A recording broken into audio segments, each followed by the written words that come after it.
ರಾಜ್ಯದಲ್ಲಿ ದಿನದಿಂದ ದಿನಕ್ಕೆ ಹಾರ್ಟ್ ಅಟ್ಯಾಕ್ ಪ್ರಕರಣಗಳು ಜಾಸ್ತಿ ಆಗ್ತಾ ಇದೆ. ಹಾರ್ಟ್ ಅಟ್ಯಾಕ್ನಿಂದ ಸಾವನ್ನಪ್ತಾರವರ ಸಂಖ್ಯೆ ಕೂಡ ಏರಿಕೆ ಆಗ್ತಾ ಇದೆ. ಇದರ ನಡುವೆ ಸರ್ಕಾರ ಈ ಕುರಿತಂತೆ ಸಮಗ್ರವಾದಂತಹ ತನಿಖೆಯನ್ನು ನಡೆಸೋದಕ್ಕೂ ಕೂಡ ಸೂಚನೆಯನ್ನು ಕೊಟ್ಟಿತ್ತು.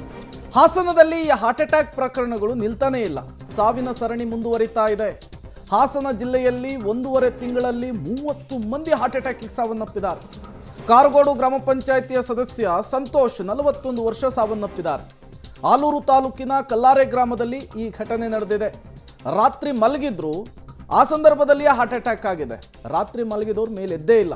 ಕೂಡಲೇ ಹಾಸನದ ಖಾಸಗಿ ಆಸ್ಪತ್ರೆಗೆ ಕರೆತಂದಿದ್ದಾರೆ. ಅಷ್ಟರಲ್ಲಿಯೇ ಪ್ರಾಣ ಪಕ್ಷಿ ಹಾರಿ ಹೋಗಿದೆ ಅನ್ನೋದು ಗೊತ್ತಾಗ್ತಾ ಇದೆ. ಹಾಸನ ಜಿಲ್ಲೆಯೊಂದರಲ್ಲೇ ಕಳೆದ 1 ತಿಂಗಳಲ್ಲಿ 30 ಮಂದಿ ಹಾರ್ಟ್ ಅಟ್ಯಾಕಿಗೆ ಸಾವನ್ನಪ್ಪಿರುವಂಥದ್ದು. ಇದರಲ್ಲಿ ಹದಿಹರಿಯದವರು, ಎಳೆ ಹೃದಯದವರೇ ಹೆಚ್ಚಿದ್ದಾರೆ ಅನ್ನೋದು ಕೂಡ ಗೊತ್ತಾಗ್ತಾ ಇದೆ.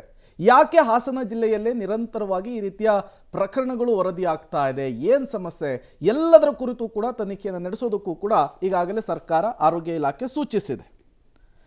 ಮತ್ತಷ್ಟು ಡೀಟೇಲ್ಸ್ ಅನ್ನು ಕೊಡ್ತಾರೆ ಶಶಿಧರ್, ನೇರ ಸಂಪರ್ಕದಲ್ಲಿ ಜಾಯಿನ್ ಆಗಿದ್ದಾರೆ. ಶಶಿಧರ್, ಹಾಸನದಲ್ಲಿ ಹಾರ್ಟ್ ಅಟ್ಯಾಕ್ನಿಂದ ಆಗ್ತಾ ಇರುವ ಸಾವಿನ ಸರಣಿ ನಿಲ್ಲೋ ಹಂಗೆ ಕಾಣಿಸ್ತಾ ಇಲ್ಲ, ಏನು ಕಥೆ ಇದು ಅಂಥೇಳಿ, ಹಿಂಗೆಲ್ಲ ಆಗ್ಬಿಟ್ರೆ ಜನ ಹೆಂಗೆ ನೆಮ್ಮದಿಯಿಂದ ಆದರೂ ಇರೋದಕ್ಕೆ ಸಾಧ್ಯ ಅಂತ ಶಶಿಧರ್?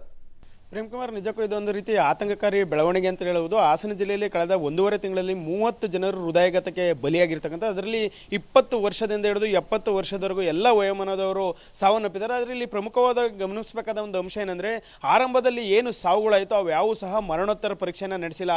ಹಾಗಾಗಿ ಇದೊಂದು ರೀತಿ ಹೃದಯಾಘಾತಕ್ಕೆ ಕಾರಣ ಏನು ಅನ್ನೋ ತಿಳ್ಕೊಳ್ಳೋದು ಸ್ವಲ್ಪ ಕಷ್ಟವಾಗ್ತಾಯಿದೆ. ಅಲ್ಲದೆ ತಡರಾತ್ರಿ ಏನು ಹಾಸನ ಜಿಲ್ಲೆಯಲ್ಲಿ 2 ಸಾವನ್ನಪ್ಪಿರ್ತಕ್ಕಂಥದ್ದು. ಒಬ್ಬರು ಚಿಕ್ಕನಾಯಕನಹಳ್ಳಿ ಗ್ರಾಮದ ವಿರೂಪಾಕ್ಷ 70 ವರ್ಷದವರಾದರೆ, ಇನ್ನೊಬ್ಬರು ಕಲ್ಲಾರೆ ಗ್ರಾಮದ ಸಂತೋಷ್ ಅಂತಕ್ಕಂಥವ್ರು. ಅವರು ಹಾಲಿ ಗ್ರಾಮ ಪಂಚಾಯಿತಿ ಸದಸ್ಯರಾಗಿದ್ದಾರೆ. ಅವರು ರಾತ್ರಿ ಮಲಗಿಂತ ಸಂದರ್ಭದಲ್ಲಿ ಬೆಳಗ್ಗೆ ಎಷ್ಟೊತ್ತಾದರೂ ಮೇಲೆ ಎದ್ದೇಳೋದಿಲ್ಲ. ಆಗ ಕುಟುಂಬಸ್ಥರು ಅವ್ರನ್ನ ಮೇಲೆ ಎಬ್ಬಿಸಲು ಹೋದಂಥ ಸಂದರ್ಭದಲ್ಲಿ ಅವರ ಮೈನು ಬಾಡಿ ಇದೆ, ಅದು ಸಂಪೂರ್ಣವಾಗಿ ತಣ್ಣಗಾಗಿರುತ್ತೆ. ಕೂಡಲೇ ಅವ್ರನ್ನ ಹಾಸನದ ಖಾಸಗಿ ಆಸ್ಪತ್ರೆಗೆ ಕರೆತರ್ತಾರೆ. ಆದರೆ ಅಷ್ಟರಲ್ಲಿ ಅವರು ಹೃದಯಾಘಾತದಿಂದ ಸಾವನ್ನಪ್ಪಿದ್ದಾರೆ ಅಂತೇಳಿ ವೈದ್ಯರು ತಿಳಿಸ್ತಾರೆ.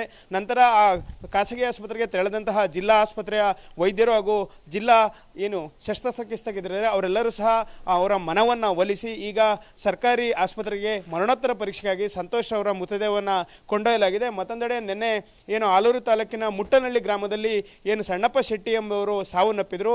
ಅಲ್ಲಿಗೆ ತಡರಾತ್ರಿ ಅಧಿಕಾರಿಗಳು ತೆರಳಿ ಅವರ ಮೃತದೇಹವನ್ನು ಸಹ ಮರಣೋತ್ತರ ಪರೀಕ್ಷೆಗೆ ಕಳಿಸಿಕೊಡುವಂತೆ ಕುಟುಂಬಸ್ಥರಲ್ಲಿ ಮನವಿಯನ್ನು ಮಾಡಿದರು. ಆದರೆ ಅವರು ಕುಟುಂಬಸ್ಥರು ಒಪ್ಪದೇ ಇದ್ದಾಗ ಅವರು ವಾಪಸ್ ಆಗಿರ್ತಕ್ಕಂಥದ್ದು. ಒಟ್ಟಿನಲ್ಲಿ ಹಾಸನ ಜಿಲ್ಲೆಯಲ್ಲಿ ದಿನೇ ದಿನೇ ಹೃದಯಾಘಾತಕ್ಕೆ ಸಾವನ್ನಪ್ಪುತ್ತಿರೋರ ಸಂಖ್ಯೆ ಹೆಚ್ಚಾಗ್ತಾ ಇದೆ. ಮತ್ತೊಂದೆಡೆ ಜಿಲ್ಲೆಯ ಜನರಲ್ಲೂ ಸಹ ಆತಂಕವೂ ಸಹ ಹೆಚ್ಚಾಗ್ತಾ ಇದೆ ಅಂತ ಹೇಳ್ಬೋದು ಪ್ರೇಮ್ ಕುಮಾರ್.